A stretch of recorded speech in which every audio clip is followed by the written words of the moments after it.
My colleagues really said it all. I just wanted to say thank you so much for every single person that has come out here today to make sure that we are fighting for home care workers. I myself was a certified nursing assistant. My mom was a nurse. I think that it's really important that people understand how important this work is and how hard and how grueling it is actually. It is backbreaking work. My mom literally broke her back doing her nursing work. It's not a joke because we need to have safe lifting laws here in our state. I also wanted to say thank you for making sure, and this is of course, the caring majority that always thinks about this, but thank you for our ASL translator. My sign language in my ASL is no longer as good, but I used to be very fluent, and I just wanted to say that it's really important that we have accessibility and that we have the ability to be able to communicate with one another. And this is another thing I want to talk about, which is the fact that every single one of us, if we are lucky enough to be able-bodied, will only be temporarily able-bodied. We have to recognize that. Every single one of us will have some kind of need, right, to have home care help.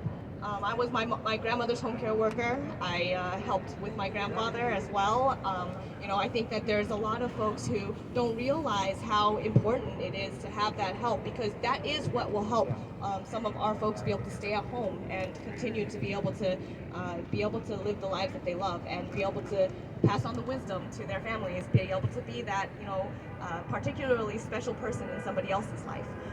And I just want to say that we have no reason in this day and age, and especially after this pandemic, we have no reason where we have almost more than half of our home care workers taking on the need to have SNAP benefits, the need to have social benefits that they're helping other people to be able to sign on to. Like this is ridiculous and disgusting.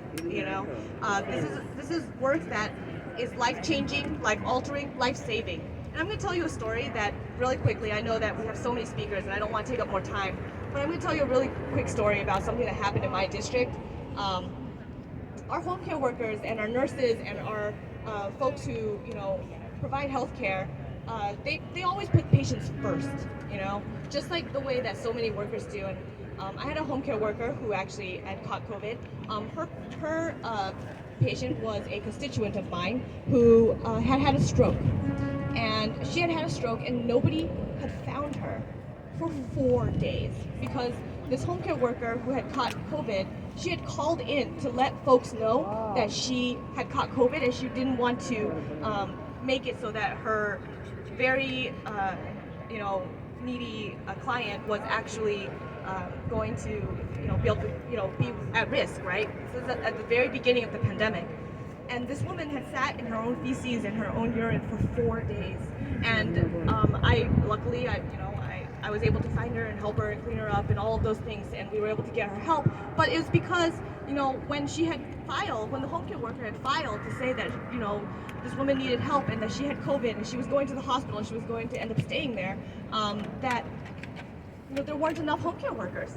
There weren't enough home care workers, and they couldn't file paperwork to help her to get another home care worker.